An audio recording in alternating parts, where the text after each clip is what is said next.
கிறிஸ்துவுக்கான அன்பானவர்களே, ஆண்டவருடைய நல்ல பெயரிலே உங்களை வாழ்த்தி ஆசீர்வதிக்கிறேன். தேவனாகிய கடவுள் இந்த புதிய நாளை நன்மைகளை மேன்மைகளை கொடுத்து நம்மை தாங்குவாராக. இந்த நாளிலும் கூட தியானத்திற்காக ஒரு வசனத்தை உங்களுக்கு முன்பாக வைக்கிறேன். அது யோவான் நற்செய்தி நூல் 15ஆம் அதிகாரம் 2வது வசனம். என்னில் கனி கொடாதிருக்கிற கொடி எதுவோ அதை அவர் அறுத்து போடுகிறார். கனி கொடுக்கிற கொடி எதுவோ அது அதிக கனிகளை கொடுக்கும்படி அதை சுத்தம் பண்ணுகிறார். அதிக கனிகளை கொடுக்கும்படி அதை சுத்தம் பண்ணுகிறார். தேயிலை தோட்ட பகுதியில நான் இருந்த பொழுது தேயிலை தோட்டத்தை சுத்தம் செய்வார்கள். அந்த செடி சொல்லுவாங்க, ஒவ்வொரு செடியும் ஒரு பவுன் அப்படின்ட்டு.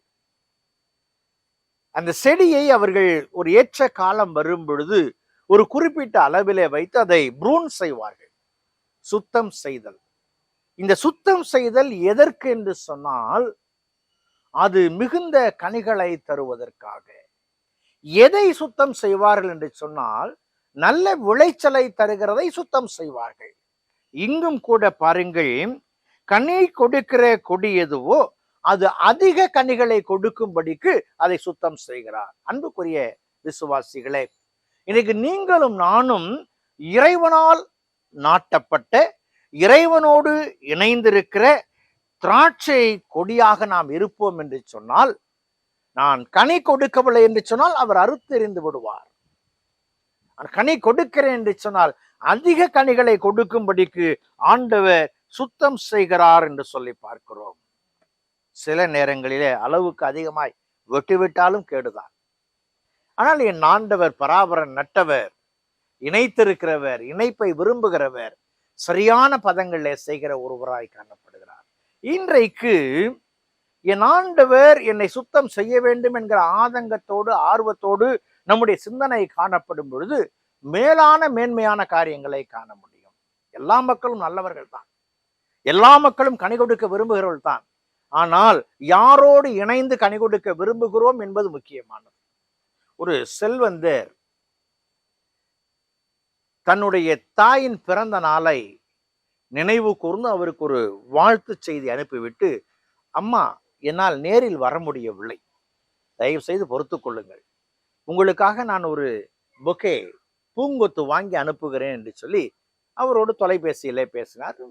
தாயும், மகனே, ஒன்று விருப்பம் அப்பா, நீ எப்படி வேண்டுமானாலும் செய், மகிழ்ச்சி என்று சொல்லிவிட்டார். இவர் இந்த பூங்கொத்து வாங்குவதற்காக ஒரு பூக்கடைக்கு சென்றாராம். அங்கே ஒரு பையன் ஒரு ஓரத்துல அழுது கொண்டிருந்தான். அவனை பார்த்து, ஏன் அழுகிறாய் என்று சொன்னார். நான் என் தாய்க்கு ஒரு பூங்கொத்து வாங்க வந்தேன், விலை சற்று கூடுதலாக இருக்கிறது, அதற்கான பணம் இல்லை, ஆகவே அழுகிறேன் என்று சொன்னான்.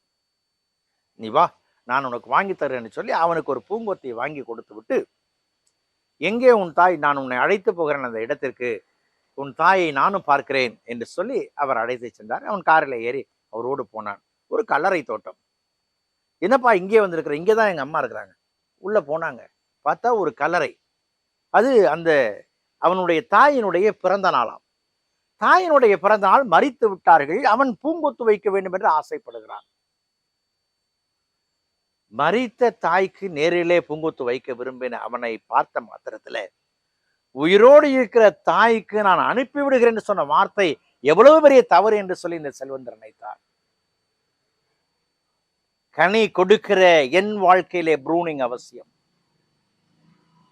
சீரமைப்பு அவசியம், செதுக்க வேண்டியது அவசியம், சுத்தம் செய்ய வேண்டியது அவசியம் என்று புரிந்து கொண்ட அவர் உடனடியாக கைபேசி எடுத்து தன் தாயிடத்தில் பேசினார். அம்மா, இன்னும் சற்று நேரத்தில் நான் உங்களை வந்து சந்திப்பேன் என்று சொன்னார்.